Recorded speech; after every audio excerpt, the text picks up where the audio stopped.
قل لا اقول لكم عندي خزائن الله ولا اعلم الغيب ولا اقول لكم اني ملك ان اتبع الا ما يوحى الي قل هل يستوي الاعمى والبصير افلا تتفکرون صدق اللہ العظیم۔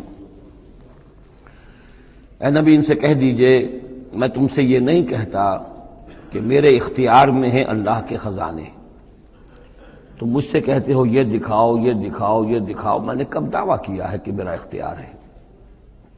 کسی شخص سے مطالبہ کیا جانا چاہیے اس کے دعوے کے مطابق۔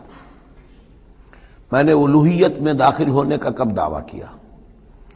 میں نے تو دعویٰ کیا ہے کہ میں اللہ کا ایک بندہ ہوں، عام انسان ہوں، بشر ہوں، مجھ پر وحی آئی ہے، مجھے مامور کیا گیا ہے کہ تمہیں متنبہ کر دوں، وہ کام میں کر رہا ہوں۔ لا اقول لکم عندی خزائن اللہ، میں تو نہیں کہتا کہ میرے پاس کوئی اللہ کے خزانے ہیں، میرے اختیار میں ہیں۔ ولا اعلم الغیب، نہ میں نے یہ دعویٰ کیا ہے کہ غیب کا علم مجھے حاصل ہے۔ ولا اقول لکم انی ملک، نہ میں نے تم سے کبھی یہ کہا ہے یا کہتا ہوں کہ میں فرشتہ ہوں۔ ان اتبع الا ما یوحی الی، میں تو بس اتباع کر رہا ہوں اس شے کی کہ جو مجھے طرف وحی کی جا رہی ہے۔ قل هل يستوي الاعمى والبصير، کہیے تو پھر اب برابر ہو جائیں گے دیکھنے والے اور اندھے؟ افلا تتفکرون، تو کیا تم تفکر نہیں کرتے، غور و فکر سے کام نہیں لیتے؟